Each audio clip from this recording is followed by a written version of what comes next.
to switch sides because this is my better side and you got two good sides. Oh. Okay. 3. Oh, sorry. No, we can start. Okay. You guys can. 3, 2, 1.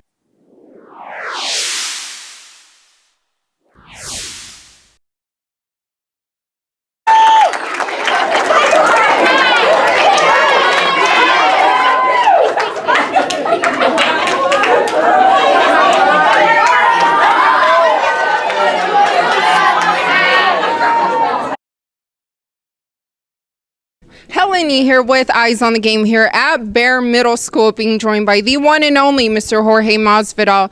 Now, I do know how much your kids mean to you, and to speak to the kids here, what was that experience like? Sorry, I'll let you chew.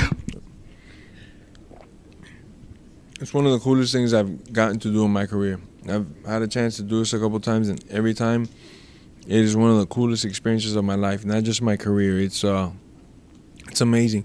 And if one of them just took the message that I got, the information and wisdom that I have, and uses it, amazing. That's all I really want. You know, I don't know if everybody will reside with that and want to give up their phones and live a different lifestyle. But if that message could hit them in the chest and change them up, that's it. This was worth it times 10 for me.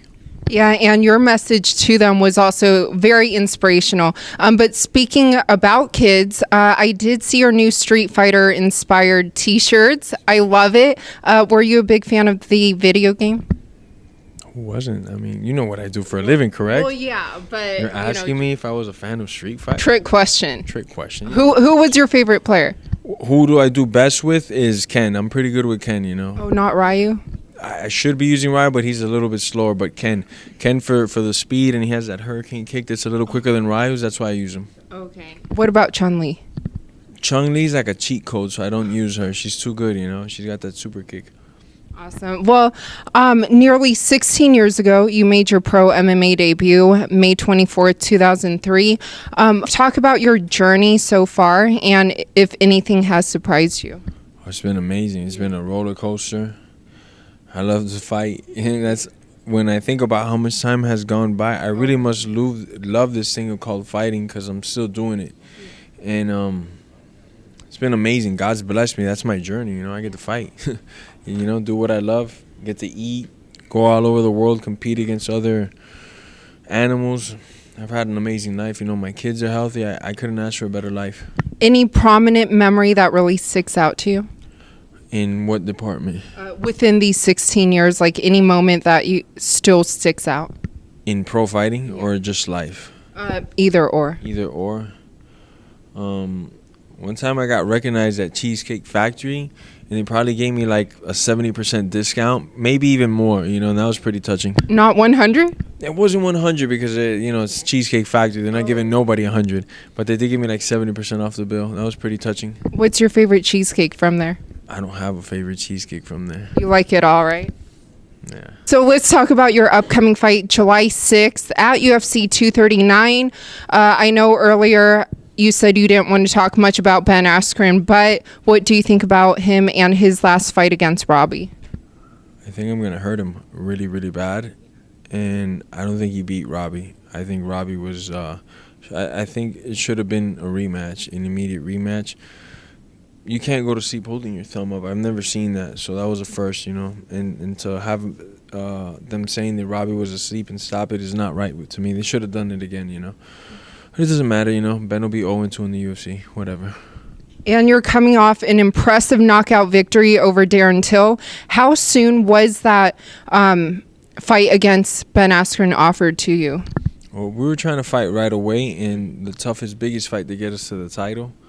They decided to give me Ben because they like me so much, you know. Yeah. He's just not really the toughest fighter or anything, but they just like me over at the UFC, and they're like, we just want you to have fun, so here, enjoy. And after is guaranteed title shot, right? Yes, ma'am. What if it's against Colby? When it's for the title, it doesn't matter who the other person is, you know. And plus, nobody's going to die like they're no longer with us. They're just going to lose and get a couple of bumps and bruises, you know, so it's okay. And how do you see that fight going between Colby and Usman? I'm leaning towards Colby heavily. I think he's going to be able to beat Usman think he's gonna have a better gas tank. Usman can wrestle and he has good hands, but I think that not good hands, but he could set up his shots and use his punches. Not that he's like knocking people out with the hands, but he could use his striking well. But I think Colby wins. You know, I'm putting my money on Colby. I'll be betting on that fight, and I'll be putting my money on Colby. So that should say it all. So if or when it is you and Colby, I mean, would it make it awkward between you guys, or? Not if it's for money. The only thing that would make it awkward is if I didn't provide money from my family. That would be like, I told my kids, I didn't fight this person because I kind of got along with them. Not happening, you know. My kids come first, so. Plus, I love the fight. You know, I got like triple reasons to kick somebody's butt, you know. Yeah, absolutely. And you guys would still train at the same gym, right? Like none of that would change? I mean, maybe yes, maybe no, because we have similar coaching staffs. We have some of the same coaches. So that might get weird in some aspects. So, I mean, the logistics of it, we'd sit down as a team, me, my manager, him, his manager, and we just get to that bridge when we cross it. You know, there's still a lot of ifs there, so we're not worried about that right now. Awesome. Well, all your fans are looking forward to your return to the Octagon on July 6th. Do you have a message for all your fans? It's going to be a fun time. It's going to be epic butt kicking. And I'm just going to give it my all like always and just have fun out there. Just go out there and compete and do what I love to do the most.